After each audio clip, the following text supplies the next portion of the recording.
He went out on a routine patrol on the coldest day of the year and stumbled upon an abandoned tent in the endless snow. But what he found inside shattered everything he thought he knew about what this park is really hiding. Subscribe and write in the comments where you're watching this video from. Winter had sealed Denali like a tomb. The park no longer looked like a place on any map, but like a vast blank left behind when the world had finished writing itself. For 7 days the storm had not lifted, not even long enough for the mountains to show their shoulders. Wind drove needles of ice sideways across the flats, and the temperature had fallen to levels that drained meaning from words like cold. This was not a season. It was a condition. It crawled into steel, into plastic, into bone, and claimed everything that lingered too long.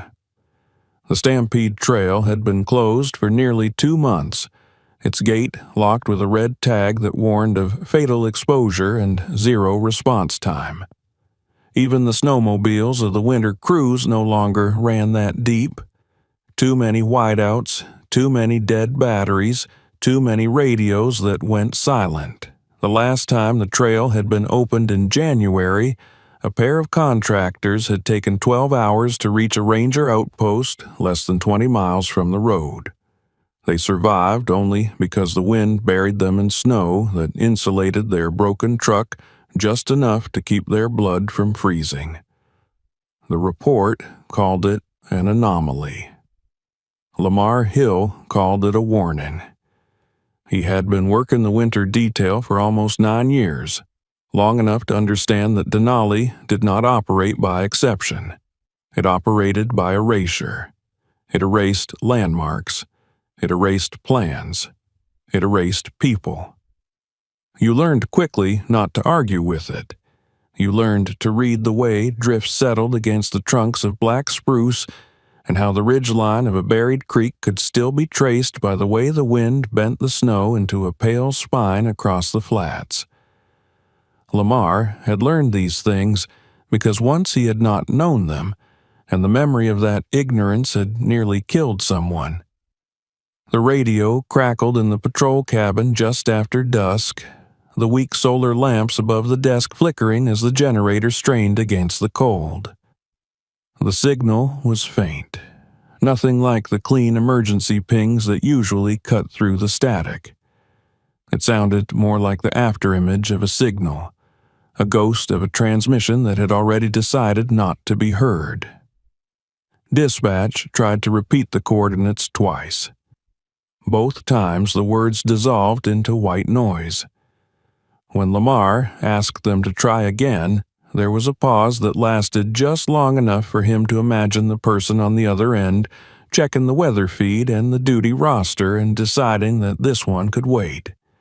Then the voice came back, apologetic, uncertain. They had a sensor anomaly near the Teclanica Basin. It was probably a misfire. Ice on the contact, maybe. Those happened in these temperatures. They would flag it for daylight review. Lamar did not answer at first. He leaned back in his chair and let the cabin creak around him, the walls contracting as the cold tightened its grip.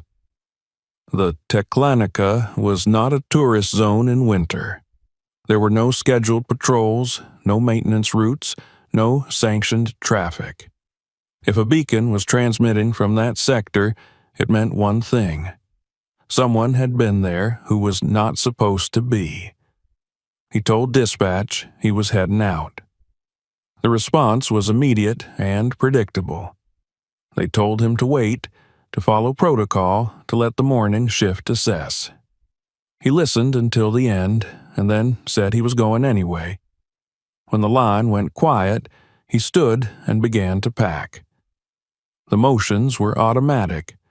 Rope, flares, spare batteries wrapped in cloth and tucked inside the inner pockets of his parka so his body heat would keep them alive. He filled a thermos with something that tasted vaguely of coffee and poured another into a steel flask that had belonged to his father. He paused for a moment with the lid of his pack open, staring at the small photograph taped inside, the corners worn soft from years of handling. It was the only reminder he carried of the life he had abandoned when he came north, a life that had ended not with a clean break but with a slow series of erasures that mirrored the land outside his door. When he stepped onto the porch, the wind hit him like a wall. The cabin's floodlight carved a narrow cone through the snow, and beyond it there was nothing. He locked the door behind him and took 3 slow breaths through the scarf that covered his face. The air burned his lungs, sharp and metallic, but it steadied him. He had learned long ago that panic in this place was not loud. It was quiet. It was a sudden urge to hurry. The first mile of the Stampede Trail was marked only by the way the trees leaned away from the prevailing wind, their lower branches stripped bare by decades of abrasion. Lamar followed that lean, his boots finding purchase in snow that shifted and sighed under his weight. Every sound was swallowed almost as soon as it was made. Even the storm seemed distant, as if the world were holding its breath. After half an hour, the last of the familiar markers vanished, and the trail dissolved into open country. He checked his compass and adjusted his bearing, feeling the subtle change in the texture of the ground beneath the drifts. Somewhere to his left, the Teklanica lay frozen under meters of ice, its summer violence reduced to a rumor of dark water moving far below. He was thinking about that when he felt it for the first time, a faint reverberation that traveled up through the soles of his boots and into his knees, like the echo of a hammer strike in a deep tunnel. He stopped and waited. The wind pushed at his shoulders, urging him to keep moving, but he stood still until the cold began to claw through his layers. The vibration came again, almost imperceptible, a hollow sensation that had no place in solid ground. Lamar frowned and took a cautious step forward. The snow under his weight compressed with a sound that was not quite right, a muted whump that suggested space where there should have been none. He marked the spot on his GPS, though he knew the coordinates might be useless by morning, and forced himself to move on. The storm closed around him, erasing his tracks almost as soon as they were made, and the feeling of being watched settled into his spine. He had no name for it, only the certainty that Denali had not finished revealing itself yet. The vibration Lamar had felt beneath the snow followed him long after he left the faint hollow behind. It was not a sound he could hear with his ears, not in the way the wind roared or the branches cracked under the weight of ice. It was something he sensed through his body, a low, unsettled presence that made the land feel thinner, as though the park itself were a shell and not the massive, immutable thing it pretended to be. He walked with his head lowered against the gale, counting his steps and checking his compass at regular intervals, forcing himself not to hurry even when the storm seemed to be hurting him forward. It took nearly an hour before the first dark shape broke through the whiteness. At first, he thought it was nothing more than a drift shadow, a trick of the light in the storm, but as he closed the distance, the shape resolved into fabric caught in a crouch beneath the weight of snow. He slowed, pulse quickening despite the cold that tried to steal it, and approached from the upwind side the way he had been trained. The smell reached him before the details did, a faint chemical tang of nylon and fuel that did not belong in the empty winter basin. The camp sat on the edge of the Teklanica, or what passed for its edge in January. The river itself was invisible, buried under layers of ice and snow that made the surface look like a frozen plain, but Lamar could feel the void beneath it in the way the ground changed underfoot. The tent was half collapsed, its frame bent and its fly sheet shredded into long pale ribbons that snapped in the wind. To one side, 2 backpacks stood upright in the lee of a drift, their straps neatly buckled, as if their owners had intended to come back for them after a short errand. He knelt and brushed snow from the top of one pack, his gloves stiff with ice. There was no sign of scavengers, no tearing or dragging. The food was still inside, sealed and intact. The stove lay on its side near a shallow pit that might once have been a fire, though it had long since been smothered by the storm. Nothing about the arrangement made sense. Even the most careless winter hiker would not leave gear standing in the open like this, not in a place where the wind could erase it in minutes. Lamar moved to the tent and ducked under the sagging flap. The interior was a cave of frost, every surface filmed with ice crystals that glowed faintly in the reflected beam of his headlamp. He reached out and touched the wall, feeling the brittle stiffness of frozen fabric, and then he saw the cut. It ran in a rough diagonal from shoulder height down to the floor, the edges jagged and curled outward. He traced it with one finger and felt a chill that had nothing to do with temperature. The fabric had been sliced from the inside. He backed out slowly and circled the tent, looking for signs of a bear or a moose or any of the other explanations that might let him file this away as another tragic but ordinary accident. There were no tracks, no heavy prints crushed into the snow. He found a scrap of map wedged beneath a guy line, and its paper softened and blurred by moisture, and a headlamp that flickered once when he pressed the switch before dying completely. He called out, his voice swallowed as soon as it left his mouth, and waited. Nothing answered him but the wind. The ground beyond the tent bore the faintest impression of boots, a pattern so shallow it might have been imagined, leading away from the camp toward the river basin. He followed it on hands and knees, brushing snow aside with his forearms, trying to read the story in the faint depressions. 10 feet from the tent, the impressions ended abruptly. He scraped at the surface with his gloved fingers and felt the snow give way more easily than it should have, sinking a few inches with a dull, hollow sound that made his stomach tighten. He pressed his palm flat against the drift and closed his eyes. There it was again. The vibration, clearer this time, a subtle tremor that seemed to pulse up through the ice in a slow rhythm. The Teklanica was dead in winter. Its flow was a distant memory under meters of frozen silence. Yet, what he felt was not the settling of ice or the distant cracking of a glacier. It was something else, something that suggested depth where there should have been none. He forced himself to stand and shook the snow from his sleeves. The storm was worsening, the flakes thickening into a blinding curtain that reduced the world to a few shifting yards of gray.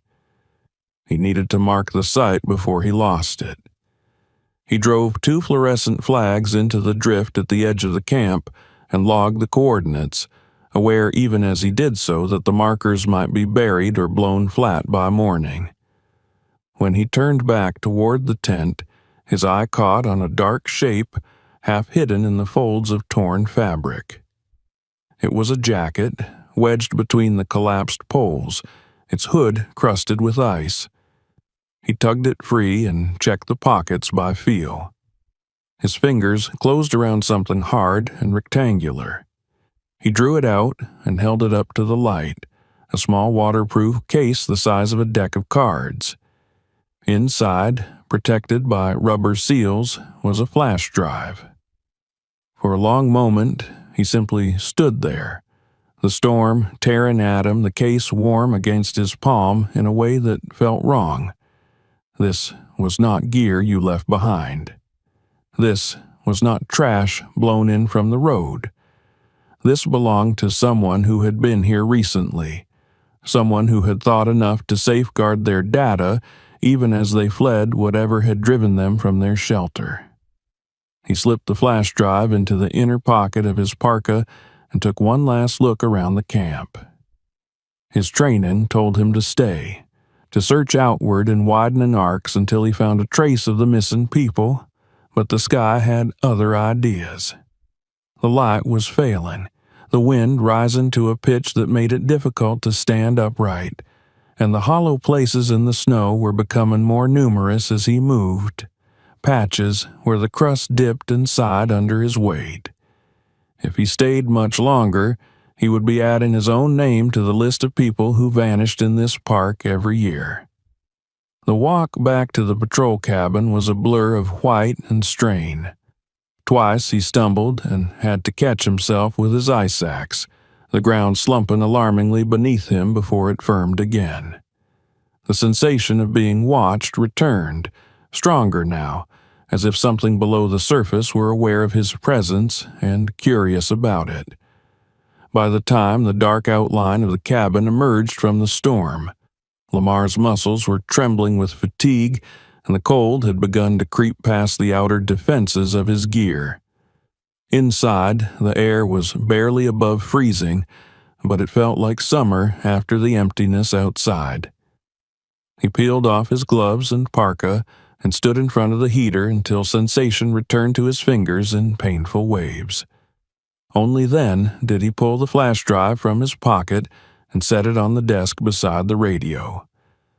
The small object looked absurdly harmless in the yellow lamplight, a piece of plastic and metal that could not possibly explain the broken tent, the vanished footprints, the tremor in the ice. Yet, as he dried his gear and typed the first lines of his report, Lamar could not shake the feeling that this tiny device was a door, and that once he opened it, there would be no closing what lay on the other side. The flash drive sat on the desk while the storm clawed at the walls of the patrol cabin, a small black rectangle that had no right to feel as heavy as it did. Lamar made coffee from water he had to chip out of a frozen jug and waited until the trembling in his hands eased before he connected it to the old laptop the park issued for winter patrols. The machine protested with a grinding hum as it woke, its battery already losing the fight against the cold despite the heater roaring in the corner. Outside, the wind rose and fell like something breathing. The first file opened slowly, the screen filling with digital noise before the image stabilized. A young man's face appeared, pale from cold and exhaustion, but still carrying the careless confidence of someone who believed the world would eventually yield to him. He smiled at the camera and introduced himself, his voice cracking with excitement, explaining that he and two friends were finally on the Stampede Trail, chasing what he called the real Denali, not the tourist version fenced off by rules and warnings. Behind him, through the tent flap, Lamar recognized the gray blur of snow that had not yet become the wall of death it was now. The next videos were more practical, shot in the shaky first-person style of someone who had grown tired of talking to himself. They showed campsites, maps spread across gloved hands, the Teklonica and summer photographs held up to the lens as a promise of what lay beneath the ice. The hikers talked about an old forum post they had found, a scrap of rumor from someone who claimed to have fallen through the crust near the Ruth Glacier years ago and glimpsed something impossible under the ice. They laughed about it at first, the way people laugh at legends when they are still warm and safe. By the fourth file, the tone had shifted. The light was different, colder, and the voices were lower, cautious. One of the women spoke about a sound they had heard in the night, a deep thudding that seemed to come from beneath their sleeping pads, as though the ground were hollow. The camera cut to the snow outside the tent, the lens catching a faint blue shimmer that made Lamar lean closer to the screen. It was subtle, barely more than a suggestion of color, but it moved, a slow tide of light that pulsed and faded in a rhythm too regular to be natural. His coffee went untouched as the story unfolded. They had followed the glow for half a mile in a whiteout, filming when the cold would allow, until they reached a depression in the snow that sounded wrong when they stamped on it. One of them had jabbed at the surface with a trekking pole, and the tip had vanished into nothing.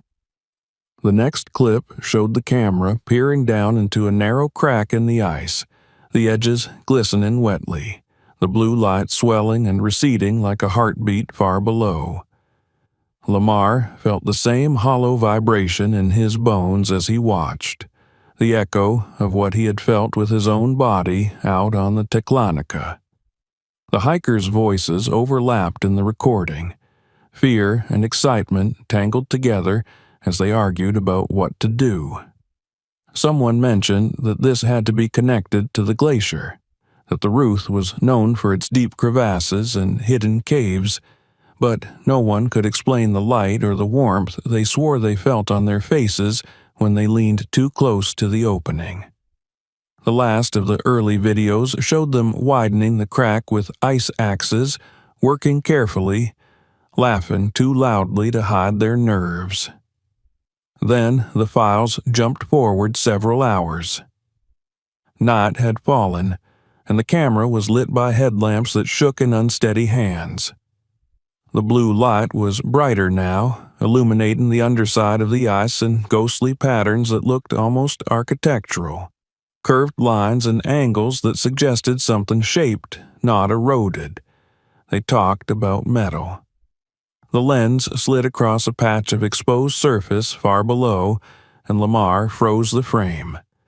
It was blurred, but unmistakable, a straight edge catching the light in a way no stone ever would. Someone whispered that they had found bolts embedded in the ice, old ones, rusted but intact, and that there had to be a structure down there. Their breathing filled the microphone, loud and ragged, and the camera lurched as one of them slipped and was hauled back from the opening by a friend's grip on his pack. The final entries were hard to watch. The storm had come in hard and fast, burying their camp before they could break it down. The man who had started the diary spoke in short, broken phrases about how cold it was, how the ground under the tent felt wrong, like sleeping on the roof of a cave. Then there was the cut in the fabric, filmed from the inside as a desperate act, the blade tearing a ragged exit as snow poured in and the blue glow flared brighter beneath their feet. The last clip ended with the camera tumbling through a blur of white and light, the sound of shouting swallowed by a deep, resonant hum. When the screen went dark, Lamar realized he had been holding his breath. He sat back and closed his eyes, letting the heater's dry air scrape his throat raw as he tried to impose order on what he had seen. The coordinates embedded in the files placed the hikers somewhere between the Teklanica and the lower reaches of the Ruth Glacier, in a sector of the park that had always been something of a blank on official maps. He pulled those maps from the cabinet under the desk, spreading them across the tabletop, and frowned. The area was marked with little more than contour lines and a notation that read simply "No winter access." It was not the first time he had seen such omissions. There were stories among the old hands about projects from the Cold War years, when Denali had been less a sanctuary than a laboratory, its isolation a shield for experiments no one wanted on the front page. Most of those tales ended with a shrug and a warning not to chase ghosts, but as Lamar overlaid the hiker's coordinates onto the paper, he felt a shiver that had nothing to do with temperature. The blank spot sat directly beneath a ridge he knew well, a stretch of ice that had always been prone to unexplained subsidence. He called dispatch and left a clipped message about the camp and the missing hikers, omitting nothing but the blue light and the bolts. The response was sympathetic and vague, promises of a team when the weather broke, suggestions that he should not attempt anything alone. He did not argue this time. He simply ended the call and began to gather his gear again. The storm had not eased, and he knew that every instinct in his training told him to wait. But the image of that light under the ice had burned itself into his mind, a promise of warmth and shelter in a world that was otherwise all teeth. He checked his watch, scrawled a note with his intended route and the coordinates he had pulled from the flash drive, and pinned it to the corkboard above the desk. If he did not come back, At least someone would know where to look. When he stepped back outside, the wind tried to tear the door from his hand, but he forced it shut and turned his face into the storm. The world beyond the porch light was already erasing itself, the trail he had broken earlier in the evening gone as if he had never been there. He adjusted his pack, set his compass, and began to walk toward the place on the map where nothing was supposed to be. The coordinates from the flash drive led Lamar away from the last faint memory of the Stampede Trail and into terrain that even in summer felt unfinished, as though the land itself had not yet decided what shape it wanted to hold. In winter, the difference was erased entirely. Everything was slope and drift and white noise, and the only way to tell one feature from another was to listen to how the snow answered your steps. Lamar moved slowly, planting his boots with deliberate care, letting his weight settle before committing to each stride. He had learned this rhythm the hard way, after a young biologist had once vanished beneath a cornice not far from here, the snow swallowing her so cleanly that they found her months later without a mark on the surface to show where she had gone. The storm followed him like a living thing, sometimes retreating just enough to offer a hint of horizon, sometimes pressing in so tightly that he had to stop and shield his eyes to keep from stumbling blind into space. He kept his head down and his compass close, aware that the difference between forward and sideways in this kind of whiteout could be the difference between walking home and walking forever. Every few minutes, he paused to test the ground with the haft of his axe, listening to the sound it made when it struck. Most of the time, it was a solid, dull thud that told him the snowpack was thick and uniform. But more often now, he heard something else, a soft echo that lingered too long, like a knock on a hollow door. The Teklonica lay somewhere to his right, invisible under the storm, but he felt it in the way the wind twisted when it crossed the frozen basin, in the way the snow slumped a fraction of a second after he put his weight on it. The sensation he had noticed earlier had grown more insistent, a subtle tremor that did not travel through the air but through the soles of his boots and into the bones of his legs. It was as though the earth beneath him were alive and breathing in a cadence that had nothing to do with weather or ice. He was thinking about that when the crust under his left foot gave way. It happened so suddenly that there was no time to flinch. One moment he was stepping forward, the next his leg plunged into nothingness, dropping to the knee before he could catch himself. The snow collapsed around the hole with a sound like tearing cloth, and cold air rushed up from below, sharp and wet against his skin. He threw himself forward on instinct, driving the spike of his axe into the firmer drift ahead of him and sprawling onto his stomach as the ground behind him continued to settle with a sickening sigh. For several seconds he lay there, heart hammering, breath fogging the inside of his goggles, afraid to move lest the hollow expand and take him with it. When he finally dared to look back, he saw that the hole was no more than a foot wide, its edges already softening as loose snow slid inward to fill it. He reached back with his axe and prodded the opening, watching as the tool vanished into darkness far deeper than the depth of the drift. There was no bottom within reach. The vibration was stronger here, undeniable now, a steady low hum that made the handle of the axe quiver in his grip.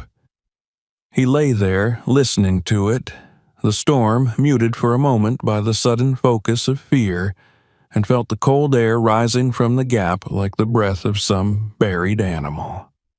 Slowly, carefully, he inched away from the hole until he was on solid ground again, then sat back on his heels and let the reality of it sink in. The hikers had not simply fallen through a crevasse. They had broken into a system of spaces large enough to swallow them whole. He marked the spot with a flare flag and logged the position, though he knew the flag might be gone within the hour. Then he forced himself to continue, angling toward the ridge indicated by the coordinates on his GPS. The terrain grew more uneven as he climbed, the snow thinning in places to reveal hard blue ice beneath. And it was there that he began to see the first signs of something that did not belong to nature. Rust-colored streaks marred the ice, too straight to be mineral stains, and once he knelt to brush snow from a protrusion only to find the curved edge of metal embedded in the glacier, its surface pitted but unmistakably manufactured. The wind faltered as he reached the lee of the ridge, the air suddenly still in a way that felt unnatural after hours of battering gusts. He followed the shelter of the slope, his breath loud in his ears until the ground dropped away in front of him. At first, he thought he was looking at another shallow depression, but as he edged closer, the shape resolved into a narrow fissure in the ice, its sides smoothed by melt water into a glossy chute that disappeared into blue shadow. Warm air rose from the opening, faint but unmistakable, carrying with it the damp mineral scent of stone rather than the sterile bite of snow. Lamar crouched and shone his headlamp down into the crack. The beam was swallowed after a few feet, but beyond it he could see the same soft glow the hikers had filmed, a wash of color that painted the ice from below and made the walls shimmer as if lit by some submerged aurora. He hesitated only a moment before widening the opening with the pick of his axe, chipping away at the brittle lip of the fissure until there was enough room to squeeze through. Every instinct told him that going down there alone was a violation of everything he had been taught, but the alternative was to walk away from the only trace he had of the missing hikers. He anchored his rope to a stout outcrop of ice and tested the line, then swung his legs into the gap and began to lower himself into the earth. The descent was awkward, the walls close enough to scrape his pack, but the farther he went, the warmer it became. Ice gave way to stone beneath his gloves, slick with condensation, and the blue light brightened until it no longer seemed to come from a single source, but from the very fabric of the cavern around him. When his boots finally touched down on solid ground, he felt as though he had stepped into a different season, a place where winter was only a memory trapped above. He stood for a long moment at the bottom of the shaft, listening. The hum he had felt on the surface was louder here, a deep, continuous vibration that thrummed through the rock and into his chest. It was not the roar of water or the shifting of ice. It was too regular for that, too mechanical. He followed the sound along a gently sloping passage, the beam of his lamp revealing walls etched with strange patterns where the ice had once flowed and then retreated, leaving behind a cathedral of frozen waves. After perhaps 50 yards, the passage opened into a chamber large enough to swallow the patrol cabin whole. The ceiling arched overhead in a graceful curve, and its surface studded with crystalline formations that caught the blue light and scattered it in 1,000 subtle shades. And there, half buried in the far wall, was something that had no place in any cave Lamar had ever seen. It was a door. The metal was dark with age, its edges corroded where the ice had pressed against it for decades, but the outline was clear, a rectangle set into the stone with a precision that no natural process could replicate. A faded stencil clung to the surface, the last remnant of a warning or designation long since erased by time. Lamar approached it slowly, each step echoing in the vastness of the chamber, and laid his gloved hand against the cold steel. For an instant, nothing happened. Then, somewhere deep beyond the wall, a relay clicked, sharp and sudden, and a tiny green indicator flickered to life beside the handle. The mountain, it seemed, had just noticed him. The green light beside the door pulsed once and then settled into a steady glow, as if some patient mechanism deep within the mountain had merely been waiting for the warmth of a human hand. Lamar stood with his palm still against the steel, scarcely daring to breathe. The vibration that had haunted him since the surface was louder here, no longer a distant suggestion but a tangible presence that hummed through the soles of his boots and into the marrow of his bones. It was the sound of systems running, of energy being moved from one place to another in a pattern that had nothing to do with nature. He wrapped his fingers around the handle and pulled. The resistance surprised him. He had expected corrosion, a struggle, but the latch disengaged with a smooth mechanical sigh that spoke of maintenance rather than abandonment. The door swung inward on hinges that protested faintly, revealing a narrow corridor beyond, its walls lined with cables and ducts half hidden beneath a fur of frost. The air inside was warmer still, hovering just above freezing, and it carried a smell that set his nerves on edge. It was the scent of old machinery, oil and dust and something faintly electrical, a perfume he had not encountered since his childhood when he used to explore derelict buildings in the dying industrial towns his father moved them through. It did not belong under a glacier. The corridor sloped gently downward, lit at intervals by recessed lamps that flickered as he passed, startled perhaps by the sudden demand on circuits that had not felt a human presence in years. He advanced slowly, touching the walls with his gloved hand, feeling the vibration grow stronger as he descended. Every few yards he paused to listen, expecting at any moment to hear the groan of shifting ice or the thunder of collapse, but the structure around him held firm, its geometry too precise to be the product of chance. He emerged into a larger space that had once been a control room. Consoles lined the walls in a horseshoe pattern, their surfaces dulled by a film of condensation and frost. Some of the indicator lights were dark, but others glowed faintly, stubbornly alive, painting the room in a palette of tired greens and ambers. On one panel, a gauge needle twitched back and forth in a narrow range, marking the pulse he had been feeling in his bones since he left the surface. Lamar moved from station to station, reading labels that had been etched or stenciled in a hand that belonged to another century. Most were too faded to decipher, but a few stood out, references to power distribution, to thermal management, to communications arrays that had once pointed outward from this hidden heart of Denali toward a world that no longer existed.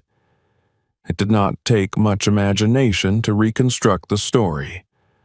During the height of the Cold War, someone had decided that the best way to watch the sky was from beneath the ice, that the park's isolation would shield their eyes and ears from prying satellites. The idea must have seemed elegant at the time, a fortress buried in the most impenetrable landscape on the continent. He found a filing cabinet against the far wall and tugged at its drawers until one slid free with a shriek of protest. Inside were folders warped by damp, their contents yellowed and brittle. He skimmed what he could, his headlamp illuminating fragments of plans and memoranda that sketched out the birth and sudden death of the facility. The dates clustered around the early 1960s, the language shifting abruptly from optimistic projections to terse evacuation notices. One document ended in mid-sentence, the ink trailing off the page as if its author had been interrupted. There was no single explanation for the abandonment, only a pattern of haste that suggested something had gone wrong quickly and badly. He imagined technicians racing these same corridors decades ago, carrying what they could, sealing doors behind them in a ritual of retreat that had left this place to fend for itself under the inexorable pressure of the ice. That it had survived at all was a testament to the engineering of people who had believed, perhaps arrogantly, that they could make something permanent in a landscape that devoured the permanent as a matter of course. The farther he explored, the more signs of life he found. The main generator room was quiet, its great turbines locked in place beneath a crust of rime, but auxiliary units hummed softly in a side chamber, their housings warm to the touch. Pipes ran along the ceiling, insulated and insulated again, carrying heat drawn from some deeper source that he could not yet see. It was that heat, he realized, that had hollowed out the mountain, melting channels through the ice that had grown over the years into the vast, hidden caverns he had walked through. He followed the warmth down another passage that curved away from the control center and into a section where the walls shifted from metal to stone. The ice here was thinner, its blue translucence replaced by bare rock slick with moisture, and it was in this hybrid space between base and cave that he found the first real sign of the missing hikers. A coil of climbing rope lay neatly against the wall, its fibers stiff with frost. Beside it, someone had stacked 3 sleeping pads and a bundle of thermal blankets, arranged with the deliberate care of people who intended to stay. A crude arrow had been scratched into the stone above the pile, pointing deeper into the complex. Next to it, in block letters that were already beginning to blur as meltwater traced their edges, someone had written a single word: warm. Lamar crouched there for a long moment, his pack resting against his knees, the weight of what he had uncovered pressing in on him from every direction.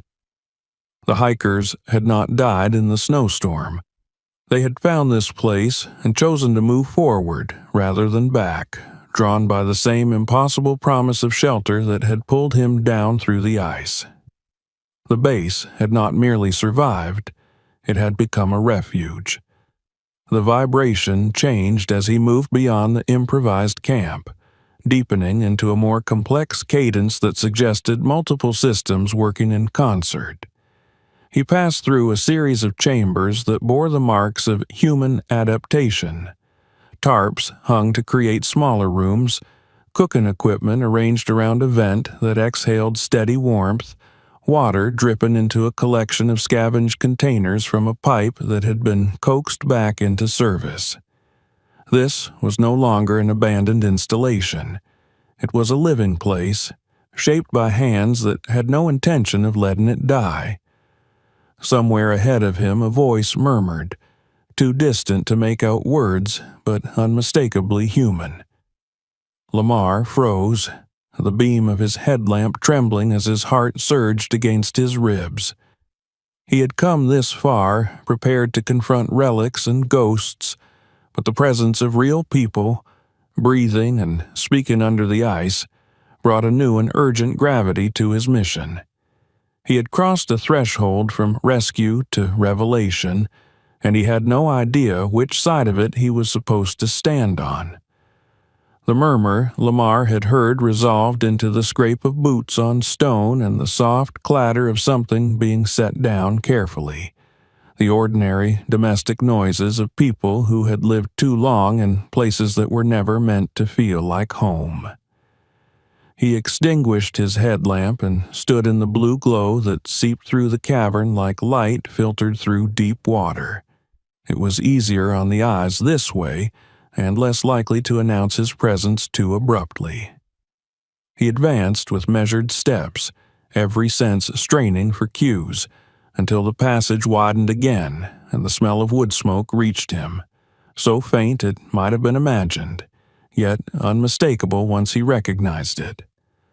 The corridor ended in a space that had once been a storage bay, its metal ribs still arched overhead, but the walls were now softened by layers of ice that had retreated and returned over the decades, carving out alcoves and niches where people had made themselves small shelters from tarps and scavenged panels. Strings of low-voltage lights traced the edges of the room, their glow fed by cables that ran back into the deeper machinery of the base. In the center, a cluster of figures gathered around a makeshift stove assembled from parts Lamar could not identify, its venting tied into an old duct that carried the smoke away with quiet efficiency. He had time to take in these details before anyone noticed him. Then a woman looked up from the pot she was stirring, her eyes widening as the light caught the reflective strip on his parka. For a heartbeat, no one moved. The silence that fell was heavier than any storm he had walked through, charged with the same raw instinct that had driven the hikers to cut their way out of a tent rather than face another night on the ice. "I'm a ranger," Lamar said softly, raising his hands so they could see them. His voice sounded too loud in the enclosed space, a stranger's sound in a world that had learned to whisper. "I'm here because people are missing. I think you know who I mean."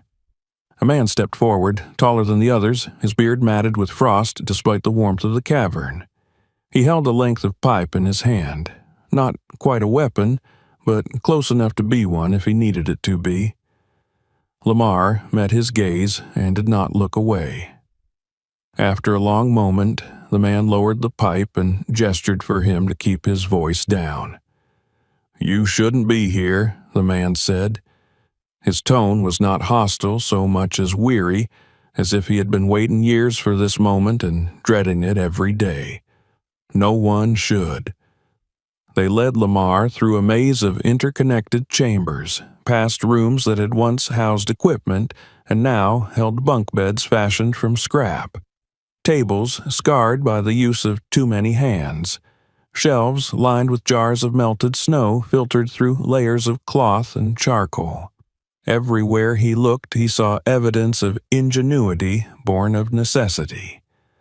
Old vents had been repurposed as greenhouses, their residual warmth coaxing pale shoots of greens from trays of soil hauled down from the surface in backpacks over countless dangerous trips. A battered laptop glowed in one corner, and its screen alive with lines of code that monitored the ancient systems that kept the place habitable. In a quieter alcove, a small group sat around a terminal that had been coaxed back to life. A portable battery was plugged into its side, and on the screen flickered the familiar interface of a video player. Lamar recognized the face that appeared there immediately, the same young man who had introduced himself on the flash drive with so much misplaced confidence. The image froze on his hollowed eyes and chapped lips, his expression caught between fear and resolve. "That's the last thing he recorded," the tall man said, "before he decided to stay." They watched the clip together in silence. The hiker spoke in a whisper, explaining that they had been rescued by people who lived under the ice, people who had nowhere else to go. He talked about the warmth, the food, the way the base felt like a second chance in a world that had taken too many first ones away. He ended by saying that they had been given a choice: to go back up and face whatever had driven them into the wilderness in the first place, or to remain where the mountain itself seemed willing to shelter them. He said he was staying. When the screen went dark, Lamar turned back to the group. Their faces were different ages and colors, their clothes a patchwork of brands and decades, but they all wore the same expression of guarded expectation. He understood then that this was not a temporary refuge, but a community, one that had grown slowly, accreting the lost and the desperate, like silt in a riverbed. They told him their story in fragments, each voice adding a piece to the whole. It had begun with a man who fell through a weak spot in the ice more than a decade earlier, breaking his leg and expecting to die in the dark. Instead, he had found warmth and the echo of machinery still beating in the heart of the mountain. He had crawled deeper, discovered the abandoned base, and survived long enough to heal. When he finally returned to the surface, he had done so only to bring back supplies, and, eventually, others who had slipped through the cracks of the world above. Some had been homeless in Anchorage, drifting through shelters that closed their doors in winter. Some had been veterans who could not sleep without the ceiling pressing close. Some were simply tired of losing ground to a society that had no patience for those who moved too slowly. The base had become their secret, a place to disappear into when the cold grew too sharp and the nights too long. "And the hikers?" Lamar asked when they finished. The tall man shrugged. "They were half dead when we found them. Frostbite, exhaustion. We could have carried them back up, maybe. But they saw what we have here. They asked to stay." The idea unsettled him more than he expected. In the eyes of the Park Service, these people were squatters in a protected area, trespassers in a place that belonged to everyone and no one at once. Yet, standing there in the blue-lit caverns, listening to the hum of systems that had outlived their creators, he could not bring himself to see them as criminals. They were survivors, adapting to a world that had turned its back on them. Still, the dangers were real. He felt them in the tremor of the walls, heard them in the way the old machinery coughed and shuddered under loads it had not been designed to bear for so long. He imagined the ice shifting above them, the slow, relentless pressure of the glacier grinding against rock and steel alike, and saw in his mind a future where this hidden city collapsed without warning, entombing everyone inside. "You can't stay here forever," he said quietly. "This place isn't stable. The base is old. The ice is moving. If it comes down, no one will even know where to look." The tall man met his gaze again, and this time there was something like relief in his eyes. "We know," he said. "We hear it every day. The mountain reminding us that we're on borrowed time. But up there isn't any safer for us. Up there, we're invisible. Down here, at least, we exist." The hikers joined the circle then, stepping out from the deeper shadows with expressions that mingled hope and fear. They spoke of debts, of families they had lost, of mistakes that had led them to the Stampede Trail in the first place. None of them wanted to be rescued if rescue meant being returned to the same conditions that had driven them into the storm. They asked Lamar not to report what he had found, not to mark the entrance, not to turn this fragile miracle into another red tag on a locked gate. He felt the weight of their request settle on him like fresh snow. Every rule he had ever learned told him what he was supposed to do next. Call for backup, secure the site, begin evacuation. Yet the rules had not been written with places like this in mind, with communities that existed only because the world had failed them too many times. Lamar left them to their dinner and walked alone to the edge of the chamber where the natural rock met the man-made corridors. He pressed his palm against the stone and felt the vibration again, steady and deep, the heartbeat of a mountain that had become a shelter by accident and by stubborn human will. He knew then that whatever choice he made when he returned to the surface would shape not only his own life, but the fate of everyone who lived in this hidden world beneath Denali. Lamar spent the night in a narrow alcove at the edge of the underground settlement, lying on a thin mattress that had once been a section of thermal insulation. Sleep came only in fragments. Every time he closed his eyes, he felt the slow tremor of the base through the stone, the same vibration that had followed him since the Teklanica, now no longer a mystery but a warning that pulsed steadily in his chest. The mountain was never silent here. It breathed, groaned, whispered in frequencies that human ears were never meant to interpret, and in those sounds Lamar heard both protection and threat, a cradle that could become a coffin without the slightest change in intent. When he rose, the people of the hidden city were already awake. Some were tending the pale green shoots in their improvised greenhouse, coaxing life from soil that had been carried down in backpacks over years of perilous climbs.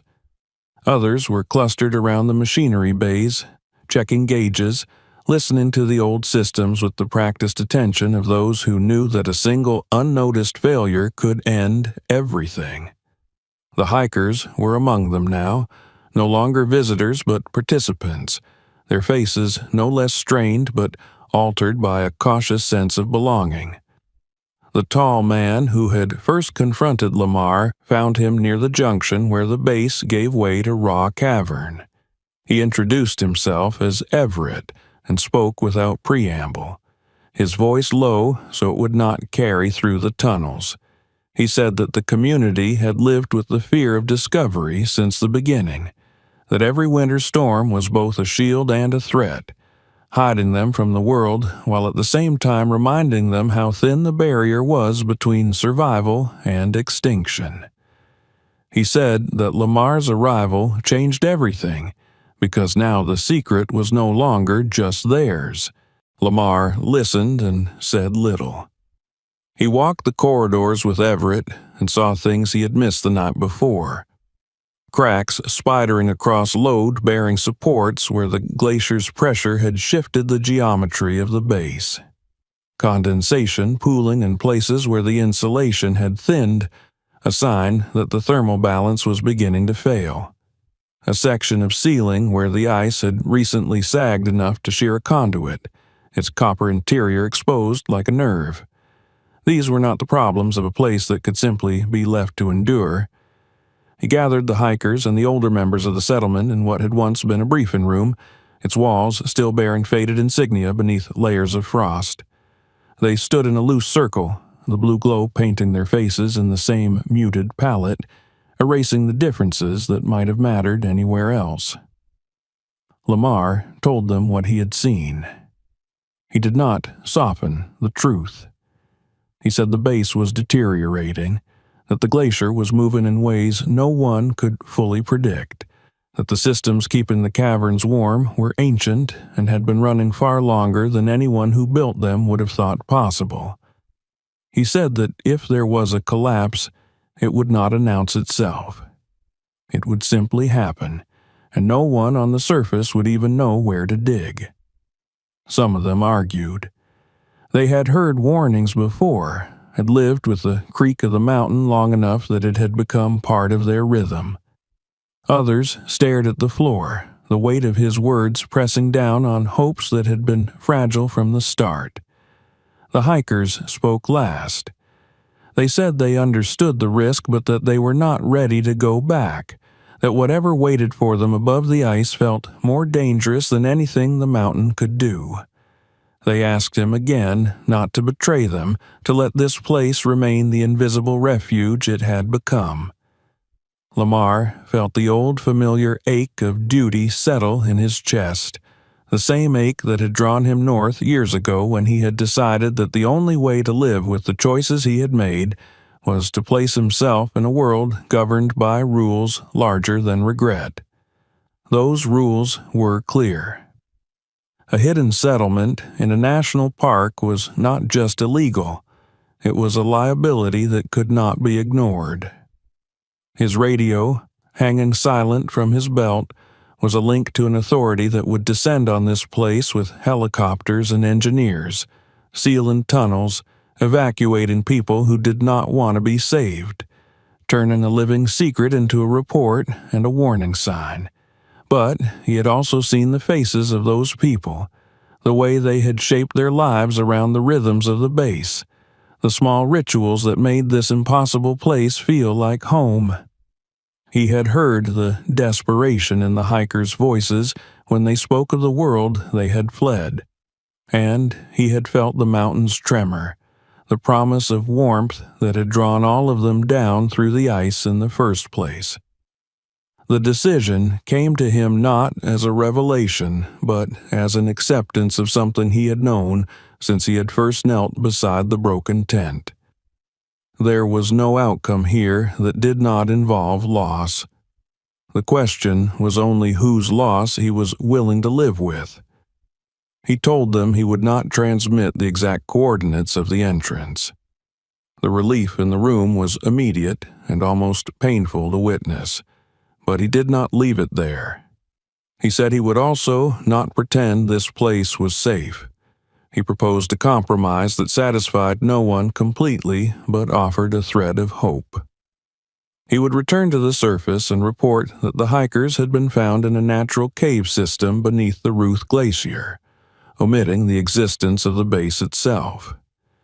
He would begin the process of arranging discrete resupply drops in the general area under the guise of geological monitoring, enough to help them reinforce the most vulnerable sections and stockpile essentials for the worst of the winter. And he would help anyone who wanted to leave find a way out, no questions asked, no reports filed that would lead anyone back here. Everett studied him for a long time before nodding. The hikers looked between each other, weighing a future that was no longer a binary choice between staying and dying. It was not the rescue Lamar had been trained to deliver, but it was the only kind that made sense in a place that defied training. He prepared to leave as the artificial day cycle of the base dimmed the lights to simulate night. Everett walked him back to the chamber where the metal door waited, the same door that had woken after decades of sleep at his touch. Before Lamar stepped through, Everett pressed something into his hand, a small round token cut from the casing of an old instrument, its surface etched with a pattern that echoed the crystalline shapes of the caverns beyond. It was a piece of the base, he said, a reminder that what lived under the ice was real, not a story to be filed away. The climb back to the surface was harder than the descent. The warmth faded with every meter, replaced by the sharp, clean brutality of winter. When Lamar finally emerged onto the Tiklanika flats, the storm had eased, leaving the world hushed beneath a blanket of fresh snow that concealed every trace of what lay below. He stood for a long moment, breathing air that felt suddenly too thin, and looked out across the endless white. He reached into his pack and removed the GPS, scrolling through the saved waypoints until he found the one that marked the fissure. His thumb hovered over the delete command. For an instant, he imagined the sound of rotor blades, the flood of light, the way this quiet plane would be transformed by the machinery of revelation. Then he pressed the button and watched the coordinates vanish. The mountain did not react.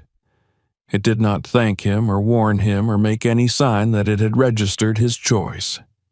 It simply continued to breathe beneath the ice, a patient, hidden heart beating out a rhythm older than rules and stronger than fear. Lamar tucked the small metal token into his pocket and turned back towards the distant glow of the patrol cabin, carrying with him the knowledge that beneath Denali there was a second world now, one that depended not on maps or commands, but on the fragile, unrecorded decisions of a single man walking away from the only proof it had ever had. If this hidden world beneath the ice shocked you, don't stop here. Subscribe now so you don't miss the next story, watch the other videos on the channel, and share this one with someone who loves mysteries that change the way you see the world.